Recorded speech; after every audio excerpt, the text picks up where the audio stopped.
डूमा एवं संसद और उसमें अंतर। प्यारे बच्चों, कक्षा दशम सामाजिक विज्ञान के इस कालखंड में मैं थैलेश साहू आप सभी का स्वागत करता हूं, अभिनंदन करता हूं। और आइए हम दो विश्वयुद्धों के बीच रूसी क्रांति और महामंदी के महत्वपूर्ण प्रश्नोत्तर पर चर्चा कर रहे थे। तो आज हम देखते हैं डूमा एवं संसद में अंतर। आखिर ये डूमा क्या है और उस पाठ के क्या क्या महत्वपूर्ण प्रश्नोत्तर हैं, आइए इस कालखंड में हम जानने का प्रयास करें। तो प्यारे भैया बहनों, आप पुस्तक निकालिएगा और पुस्तक में पृष्ठ क्रमांक 99 से आगे हम देखते हैं पृष्ठ क्रमांक 100। पृष्ठ क्रमांक 100 का यहाँ पर महत्वपूर्ण प्रश्नोत्तर जो दिया गया है उस पर मैं चर्चा करूँ। एक प्रश्न परीक्षा की दृष्टि से भी महत्वपूर्ण है। युद्ध का पुराने साम्राज्यों पर क्या प्रभाव पड़ा होगा? क्या उनमें लोकतांत्रिक क्रांतियां सफल हुई? ये प्रश्न है भैया बहनों। तो हम देखते हैं प्रथम विश्व युद्ध के समाप्त होते ही संपूर्ण यूरोप में क्रांतिकारी परिवर्तन होने लगे। राजघरानों और तानाशाही व्यवस्था को उखाड़ फेंकने की शुरुआत हुई भैया बहनों। इनमें लोकतांत्रिक क्रांतियों से रूस, ऑस्ट्रिया, हंगरी, बुल्गारिया, तुर्की आदि राज्यों को धराशायी कर दिया। मतलब अभी तक युद्ध का पुराने साम्राज्यों में हम देखते हैं कि इससे जो निरंकुश राजतंत्र था, निरंकुश तानाशाही जो सरकारें थी, वह युद्ध का पुराने साम्राज्यों के ऊपर यह प्रभाव पड़ा कि इससे पुराने निरंकुश राजतंत्र समाप्त हो गया और लोकतांत्रिक शक्तियों को बढ़ावा मिला, लोकतंत्र की स्थापना होने लगी। तो इस तरीके से हम कह सकते हैं कि लोकतांत्रिक क्रांतियों में काफ़ी हद तक सफलता मिली। लोगों ने अपने निरंकुश राजतंत्र को ठुकराना शुरू कर दिया। ये इसका उत्तर है। फिर दूसरा महत्वपूर्ण प्रश्न देखिएगा, नीचे दिखाने का प्रयास कर रहा हूं। लोकतंत्र में सार्वभौमिक मताधिकार का क्या महत्व है?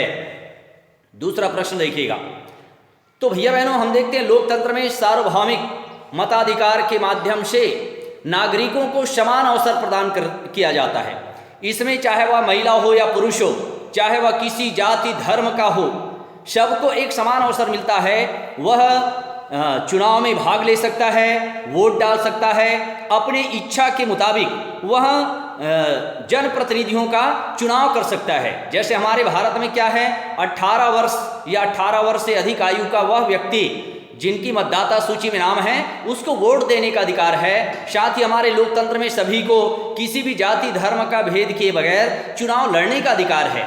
साथ ही साथ हम और इसमें देखते हैं कि नागरिकों को समान अवसर भी प्रदान किया जाता है। जैसे शिक्षा, स्वास्थ्य, बेरोजगार, निराश्रितों, बीमारों और वृद्धों की देखभाल आदि राज्य के कार्यों में समाहित हो जाता है। इस तरह से हम कह सकते हैं बच्चों कि लोकतंत्र में सार्वभौमिक मताधिकार का बहुत अधिक महत्व है, जिसमें सभी को बिना भेदभाव किए सबको समानता का अधिकार प्रदान किया गया है।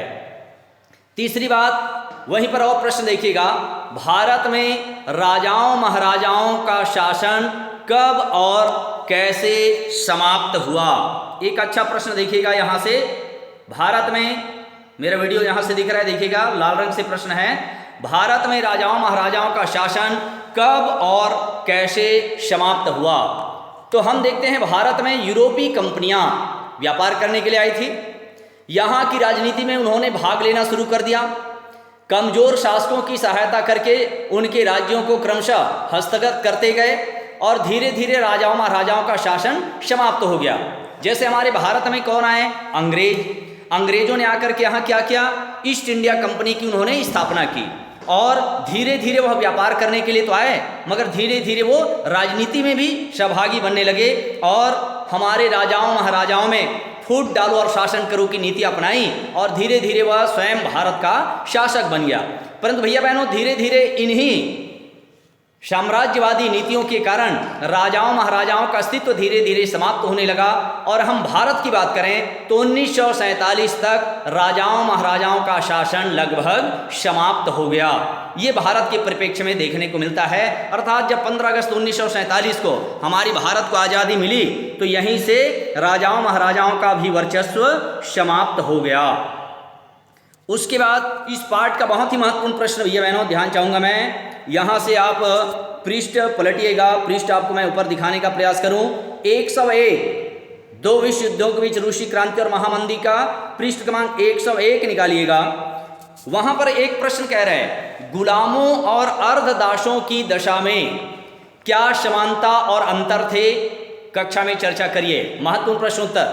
तो भैया बहनों हम देखते हैं युद्ध में विजयी पक्ष हारे हुए पक्ष के सैनिकों को गुलाम बनाकर रखते थे। मतलब जो सेना के जो लोग हार गए उसे दूसरे पक्ष के लोग अपना गुलाम बना लेते थे और गुलाम बना करके उन्हें मनमानी तरीके से उनका शोषण करते थे, उनका मानसिक और शारीरिक शोषण किया जाता था, अपनी बात को मानने के लिए उसे बाध्य किया जाता था, मजबूर किया जाता था। जबकि अर्धदास प्रथा में रूस में थी, ये अर्धदास की जो प्रथा है वो रूस में थी, जिसमें किसानों को जमीन के मालिक अर्धदास बनाकर रखते थे।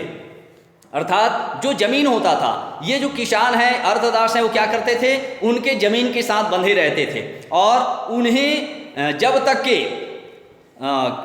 वह जमीन में कार्य कर रहा है तब तक वह उस जमीन से बंधा रहता था। अगर उसके मालिक ने उस जमीन को बेच दिया तो वह उसके साथ हस्तांतरित कर दिया जाता था। मतलब उसने बेचा तो जमीन को है, मगर वो कार्य करने वाले लोग उस जमीन के साथ हस्तांतरित हो जाते थे, जिसे अर्धदास कहा गया। और ये व्यवस्था कहाँ थी, तो ये व्यवस्था रूस में थी। दोनों में अंतर यह था कि गुलामों की बिक्री भी की जाती थी, जबकि अर्धदास भूस्वामी के साथ हस्तांतरित हो जाते थे। गुलामों को भेड़ बकरियों की तरह बेचा और खरीदा जाता था, है ना। इनके बाजारों में नीलामियां हुआ करते थे। जबकि अर्धदास क्या हो रहा है, भूस्वामी, जैसे ए ने अपना जमीन बी को बेच दिया तो जो कार्य करने वाले किसान हैं वो क्या हो गए, वह बी के पास जमीन बेचा तो वह किसान भी या वह कार्य करने वाले बी के पास चला गया, मतलब वह हस्तांतरित हो जाता था। इस प्रकार से यह व्यवस्था उस समय देखने को मिलता है। बच्चों उसके बाद आगे और पृष्ठ पलटिएगा, एक और महत्वपूर्ण प्रश्न आगे के पृष्ठ में मैं दिखाने का प्रयास करूं। तो आइए, यहां से मैंने जो आपको हेडिंग दिया हुआ है डूमा, ठीक है। तो आइए 1905 में 1905 के डूमा को क्या आप वास्तविक लोकतांत्रिक संसद मानेंगे, कारण सही चर्चा करें, कह रहे हैं। तो डूमा सबसे पहले क्या है, मैंने आपको पिछले वीडियो आप देखे होंगे, मैंने आपको बताया था कि भैया बहनों डूमा मतलब रूस में संसद को डूमा कहा गया, ठीक है। अब ये डूमा 1905 के डूमा को क्या आप वास्तविक लोकतांत्रिक संसद मानेंगे, तो इसका उत्तर हम देखते हैं। तो हमने देखा सन 1905 की डूमा को वास्तविक लोकतांत्रिक संसद नहीं कहा जा सकता। इसे वास्तविक में एक वास्तविक लोकतांत्रिक संसद नहीं कहा जा सकता। बोले क्यों, कारण सहित उत्तर दीजिए, कह रहे हैं। तो पहली बात तो चुनाव अप्रत्यक्ष विधि से हुआ है। डूमा में जो प्रतिनिधि जाते थे वो अप्रत्यक्ष तरीके से चुन करके जाते थे, जबकि संसद में क्या होता है, जनता के द्वारा प्रत्यक्ष चुने गए लोग जाते हैं। दूसरी बात हम देखते हैं डूमा में संपत्ति वाले ही संसद सदस्य बने, मतलब जिनके पास पैसा है, धन है, संपत्ति है, धनवान है, वही चुनाव लड़ सकता है और वो ही लोग चुन करके डूमा के सदस्य बनते थे, संसद सदस्य बनते थे। फिर तीसरी बात हम देखते हैं डूमा के प्रस्ताव को जार अमान्य कर सकता था। जार कौन, वहाँ का शासक, जो तात्कालिक शासक था जार निकोलस, वह डूमा की बैठक बुलाना, है ना, बैठक बुलाना, फिर उसमें डूमा ने जो निर्णय लिया उसमें फेरबदल करना, अपनी इच्छा के अनुसार उसमें बदलाव लाना, ये सब नियंत्रण जार के हाथों में था। जबकि लोकतंत्र में ऐसा नहीं होता है, लोकतंत्र में सब लोग मिलकर के एक साथ निर्णय लेते हैं। फिर एक बात और देखते हैं, डूमा का जो अधिवेशन होता था उसमें अंतिम निर्णय जार द्वारा ही लिया जाता था। तो भैया बहनों बहुत सारी बातें ध्यान में आया। जबकि लोकतंत्र में जनता अपने इच्छा के अनुसार जनप्रतिनिधियों का चुनाव करती है और वो जनप्रतिनिधि हमारा प्रतिनिधित्व करते हैं और संसद में बैठ करके सभी लोग मिलजुल करके जो निर्णय लेते हैं वह सबको मान्य होता है, जबकि डूमा में जो भी निर्णय लिया जाता था उसका अंतिम निर्णय जार के आधार पर होता था। जार कहीं भी बैठक बुला सकता था, अधिवेशन बुला सकता था, बैठक स्थगित कर सकता था या डूमा के निर्णय को बदलने के लिए वह पूरी तरह स्वतंत्र था। तो हम कह सकते हैं कि यह जो डूमा है वास्तविक में लोकतांत्रिक संसद नहीं था। हम इसे वास्तविक में लोकतांत्रिक संसद नहीं मानेंगे, क्योंकि यह जनता के द्वारा प्रत्यक्ष चुना नहीं जाता था। निर्णय जार के ऊपर निर्भर करता था, अधिवेशन जार बुलाता था और अंतिम निर्णय जार के हाथों में होता था। भैया बहनों, इस पाठ के बहुत ही महत्वपूर्ण प्रश्नों को मैंने आपके समक्ष रखने का प्रयास किया है और साथ ही साथ और भी इस पाठ के प्रश्नोत्तर को मैंने आपको पहले बताया है। कोई प्रश्नोत्तर आपको और भी लग रहा हो तो मुझे जरूर बताएं, ताकि मैं उस प्रश्न का समाधान कर सकूं। आज के कालखंड में इतना ही। धन्यवाद।